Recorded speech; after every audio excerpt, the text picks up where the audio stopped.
Ladies and gentlemen, still going with the program of today's event, I'd like to call on a distinguished gentleman who will be giving us his keynote address, talking about none other than the man I introduced earlier as the chairman of today's occasion. Please once again make welcome Mr. Yemi Dada. Welcome with his special keynote address. Thank you.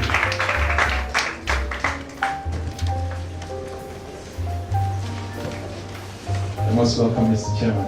Thank you very much. A lot of beautiful faces I can see.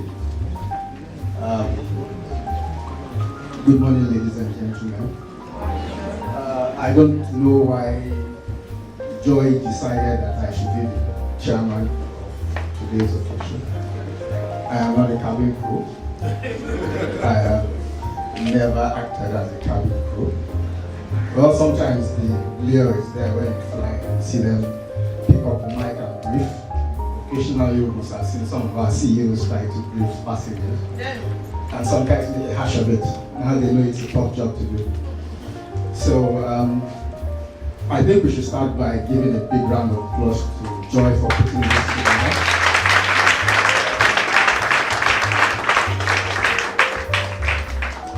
Sorry, I need to clean my glasses. I may not be able to speak loud enough if it is not clear.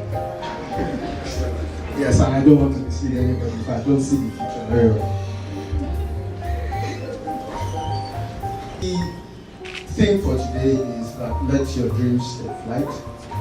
And I believe that it is geared more to the ones that are aspiring to be cabin crew.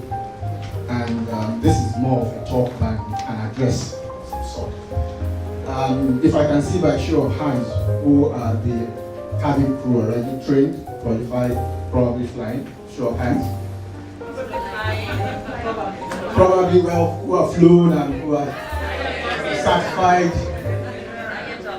and the aspiring cabin crew.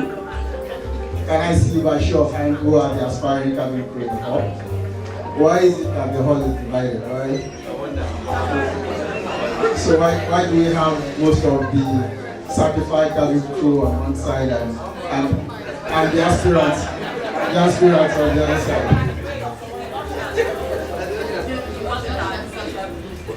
Alright, well, maybe that is an accident of body. Usually from the ground food, they make all the mistakes. And it's a wonderful profession, being a cabin crew. You're in the front line of everything, right in the thick of things. Everybody that sees the way life works wants to be sitting in front.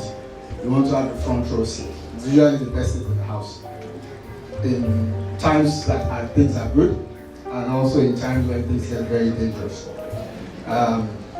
Being a cabin crew requires you to have all sorts of temperaments. So you need to understand that from the word go.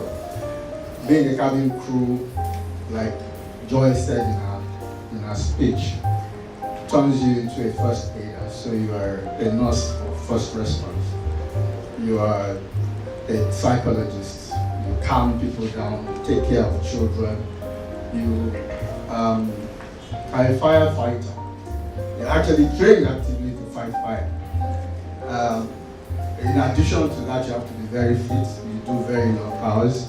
Don't mind Joy when she talked about not getting paid. I think sometimes it's one of those things that cabin crew do as well. They can be very good bloggers, better than you like PhD. They gossip a lot. Better than you like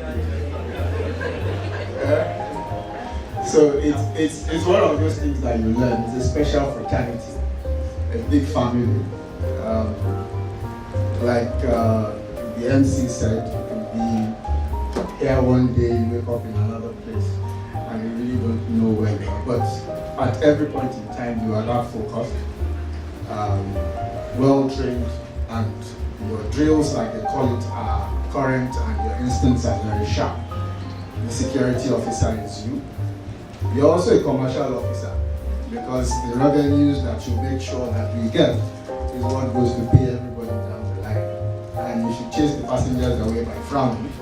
They won't come back again. And that's one of the reasons why cabin crews are very dear to the heart of management. In my many years of interacting with cabin crew, you can be a makeup artist because you learn grooving. You can become an event planner. You can become an MC. Yes, because you've learned public speaking, and it's something that actually develops you around you. At the end of the day, as your career grows, you become a teacher. You actually learn the art of teaching, and you can leverage that and establish a school or whatever. It's actually a very, very versatile profession, and for the ones that are aspiring, I think I'll wish you well as you begin to try to take your wings. And for the ones who already have their wings, let's continue to make Nigeria fly high. Thank you very much for this.